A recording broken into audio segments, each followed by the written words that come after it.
city. Staying informed and avoiding these hazards, you can assist in protecting yourself and also so that we can facilitate the restoration efforts. The current hazards affecting the areas right now in general are the dangerous trees. We want to avoid these areas that have fallen trees or precariously leaning trees because they may still continue to fall as the winds remain heightened with some gusts. Some of the impassable streets, some of these roads are blocked. You may just see cones put up. And so these blocked streets complicate safe travel as well for residents and emergency crews alike. And then our restoration efforts. The city of Roanoke Rapids does not own any utilities, so Dominion Energy is our local provider. And for updates and outage reports, please visit your Dominion Energy account. Some of the safety recommendations in general that we have are to avoid these areas, refrain from visiting them, the areas with the known power outages. There are obstacles in place with the fallen trees and the blocked streets, and we need to help keep you safe and our first responders safe as well. We will try our best to keep things up to date, either through social media websites and in the city's website as well. Also want to encourage preparedness as night approaches right now into the evening in the areas without power. It's very dark. Check on your neighbors as well, but look for things like flashlights, water, food, and have those things available. And then also to conserve your energy as well by turning off non-essential devices for when power does return to avoid power surges. And we'll hear soon from our fire chief about the safe use of generators. Communication is going to be key to this, and also community support is vital to this effort. So please cooperate, avoid these affected areas, and adhere to the posted guidelines through our state of emergency. We understand that that folks that are affected by this are anxious for their electricity and internet to return. So as long as we can keep things safe and passable, the utility crews in the area will be able to continue to safely work. At this time, I'd like to introduce our police chief, Lawrence Wiggins, to give an update from the police department.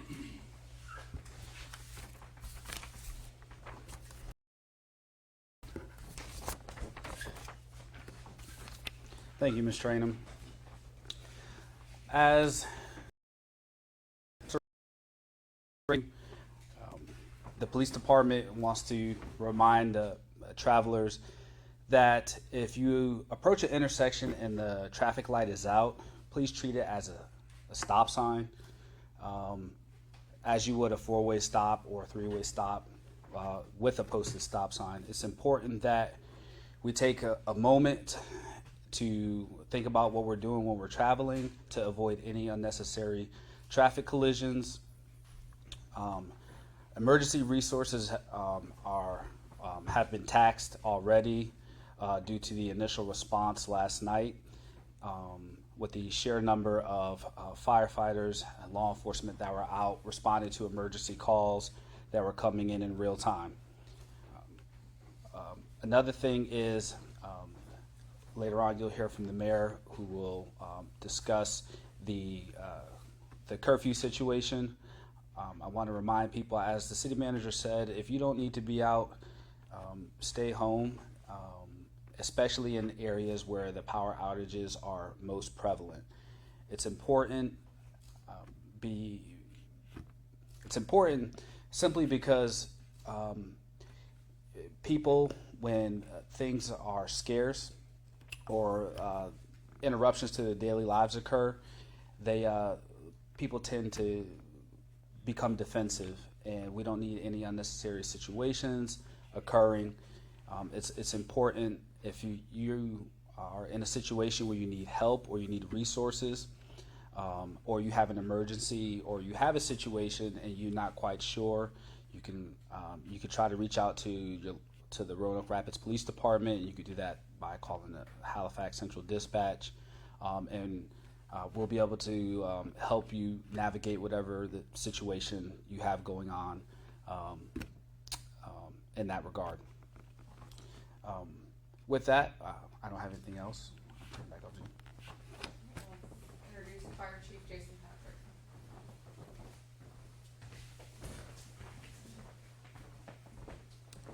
Patrick. Good evening. I'm Fire Chief Jason Patrick. Just want to update our residents on, of course, we had a busy afternoon yesterday with numerous calls. It was really busy.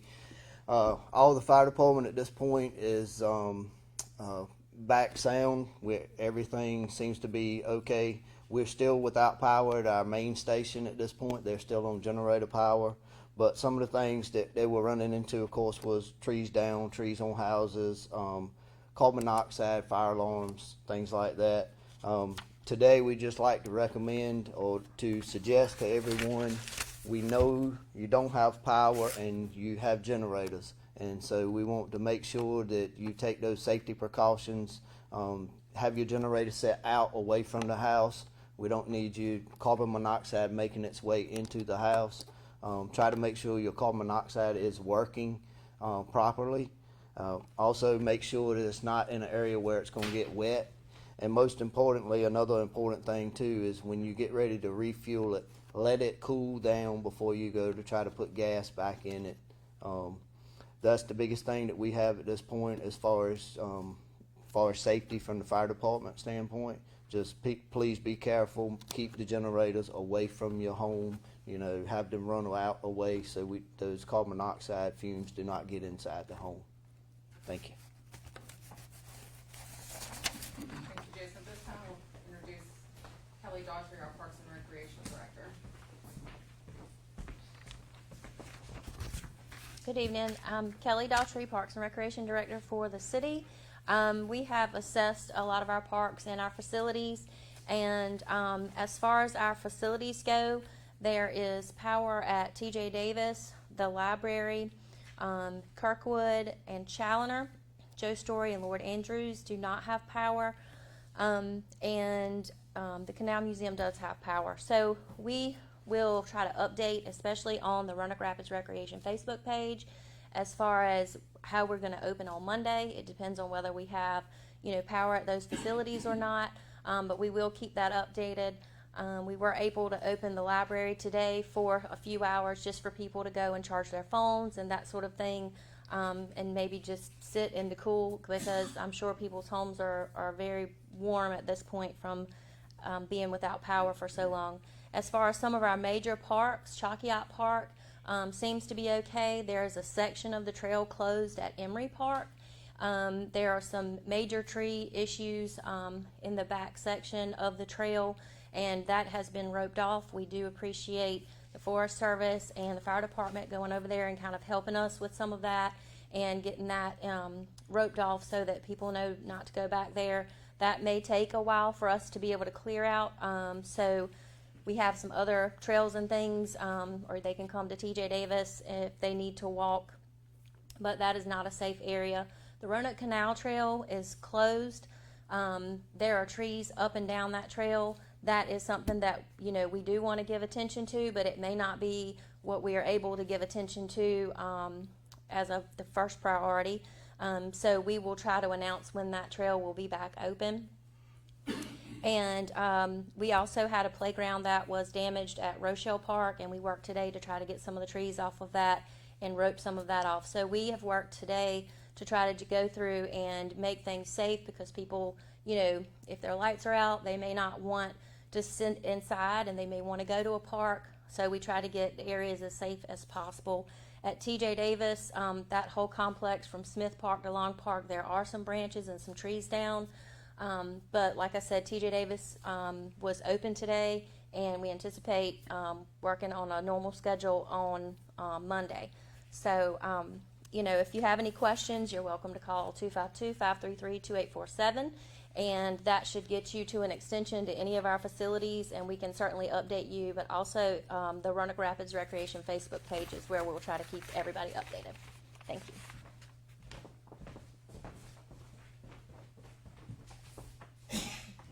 Before I introduce Mayor Dowdy, I'd just like to give an update as well. This afternoon, we received notice from Halifax County government that a state of emergency has been declared, primarily for all areas of the jurisdictions of Halifax County. So we understand that Roanoke Rapids may have had the largest hit geographically, but there are a lot of areas in the there's some situations in the unincorporated areas of town that are experiencing tree damage as well. Mayor Dowdy, I'd like to introduce Mayor Dowdy to discuss the current state of emergency and the revision.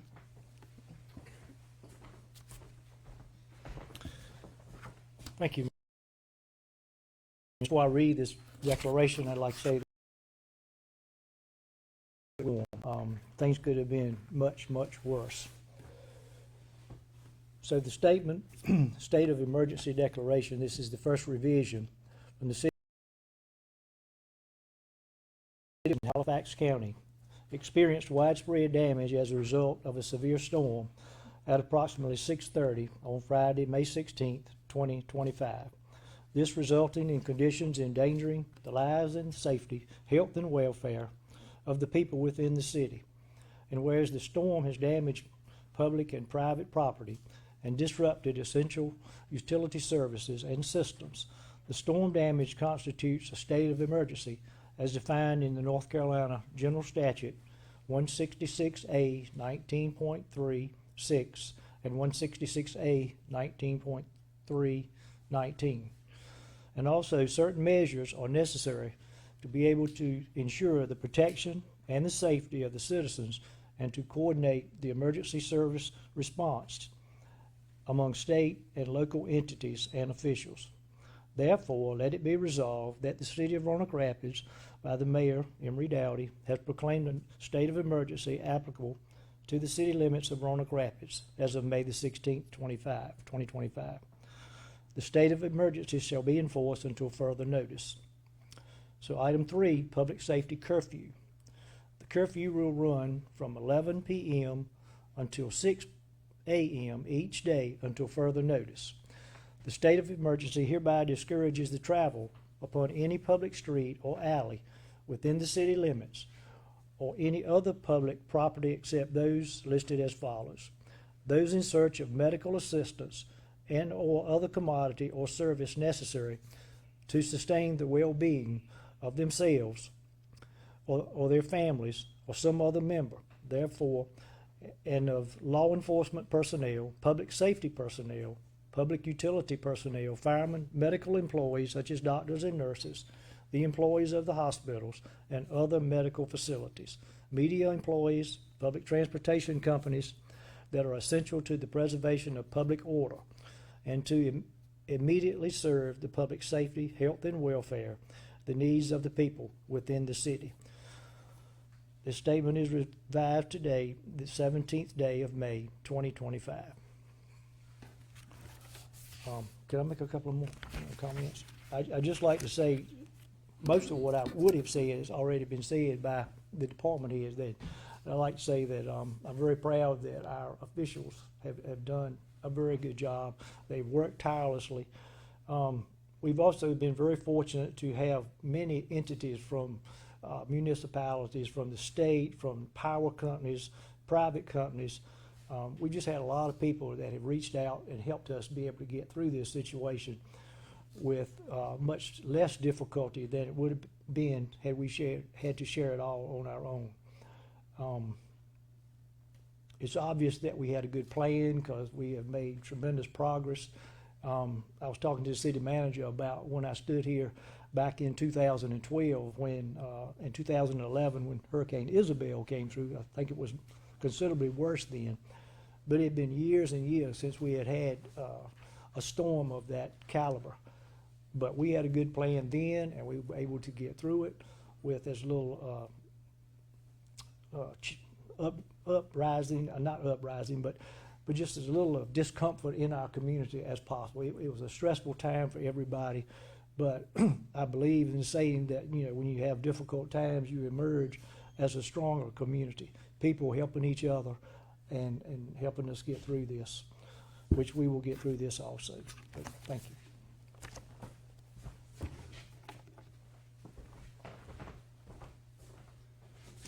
In closing, I'd just like to add that the city of Roanoke Rapids really is a community that cares. Neighbors do get out and help each other. We've observed people helping clean up yards, move limbs, and offer places for cooling or charging cell phones and devices and so forth. And this city is resilient. We will bounce back from this and do our best to continue moving. But our staff are very dedicated. They're exhausted at this point, and we appreciate the patience. There's some things that we cannot answer questions about. We don't know when your internet will be restored or your electricity, but we are available. We are a 24/7 operation, and we look out for our citizens. You all mean the most to us, and we just hope for safety and a best outcome in this scenario. At this time, we'll take any questions that you may have. Has there been any physical injuries that you all know of? Police chief, fire chief, do y'all know of any physical injuries To our personnel? No, to anyone in the city, whether it be first responders, whether it be citizens, residents? I'm not, you can't be lying, but I'm not aware of any injuries as a direct result of the damage. But again, those would be reported to the medical facilities. Back to that question, when the storm first came through, we did field a number of emergency calls where trees fell on homes, and that was law enforcement, fire department, EMS response to some of those first emergency calls. Now, earlier today, Mr. Chalker mentioned that there was a car crash at Public Works where a vehicle went through the fence there on Henson Street. Is that in any way storm related, or was that just bad driving? I cannot say. I don't have that report readily available to speak to it. But if you get with me offline, I'm sure we can find. And I have one more question, then I'll let. How many streets are open? I know last night it was like some 35 streets had trees or lines over. What's improved since then? I think at this point it's not possible to quantify how many streets are still closed. The majority are open. There's so many crews that have come in to help with public works, clearing different trees. So at this point, it's really difficult to say what's still open and what's not. There are a number of crews working in all over the city to clear these blockages. And any idea on the number of structures that have been damaged yet? I know there was 1,300 block of Jefferson. That might be the most substantial as far as the damages. Some of the properties throughout the town, the trees are covering the structures to the extent where damage assessment can't be fully completed at this time. Like I said, Dominion crews are here in town, and they will continue to work diligently. There's some areas, if citizens may be concerned about why are you working in this area and not over here, and a lot of that is because there are active power lines entangled within the tree debris, and Dominion requests that we not interfere with that and allow their crews to address those matters, so we move on to other priorities. Are there any residents that are displaced due to damage from the storm last night? We know some residences were struck by trees, and I've been made aware of at least one family that relocated from an area where there's power outages to one of the local hotels or motels. But I think it's really hard to say. I don't think that we have anything that's capturing that data specifically. We would just like to add that the American Red Cross is available for any assistance with temporary housing. the fact that your power may be out is not a reason for them to relocate you overnight. It has to be where your home is uninhabitable. And it may be hard to estimate now, but do you have any idea of how long it will take to go back to business as usual here in Roanoke Rapids? I think that would be hard to quantify as well, because there's a number of factors. Obviously, the number of crews that are available to help would speed it up. I would say that it probably would be safe to say a couple of days in some areas, just simply because, as the city manager said, some of the debris can't be cleaned up until the power crews get there. And those are not the people you want to rush, because their job is dangerous enough. And so, on that note, if you happen to see a crew working and your area is still without power, please allow them to work and don't harass them, because you're just slowing them down. It does happen, and it does get frustrating, and we understand that. But they're doing the best they're doing the best they can. I suppose this may be a question for either Mr. Steinbach or the mayor. How does this fall with it? You mentioned, what was it, Isabel, I think? Yes, sir. How, and I think back to the tornado, how does this storm rate as far as on a magnitude scale? Anybody wanna? I'll make a comment, and then Mr. Steinbach can also. Well, we had a lot of flooding during that too, a tremendous Flood, amount of yeah. flooding. I think I'm correct. That was a separate event, I That was think. a separate, okay, don't write that down. So maybe I get them mixed up, but, I don't believe that the damage is bad, is as bad. And you all can, what do you think? I would say that the tornado that occurred in April of 2011 had much more structural damage, where Hurricane Isabel that came through this area in September of 2011 did result in significant tree falls, with damage associated and extended power outages. At this point in time, we're still less than 24 hours into it, so we can't project when power will be fully restored. But we do know that we have experienced extended power outages and the consequences that come with that. So time will tell, but I think that the tree damage is probably comparable to September of 2011. Because we had a lot of structural damage by one of those two storms. Yeah, this- 10th Street intersection. Yes, the tornado created very significant structural damage.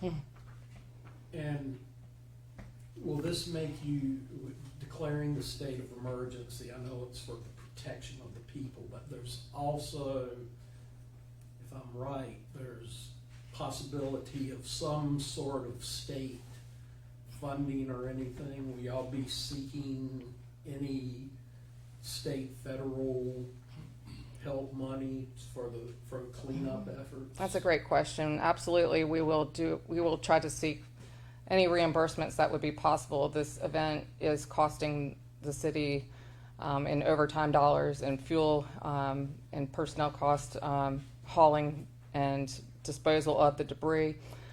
We are still actively working to maintain that data, and should the state, through emergency management and through the governor's office, should we become eligible for those reimbursements, we will gladly receive them. All right. That concludes our press conference. Thank you. Thank you.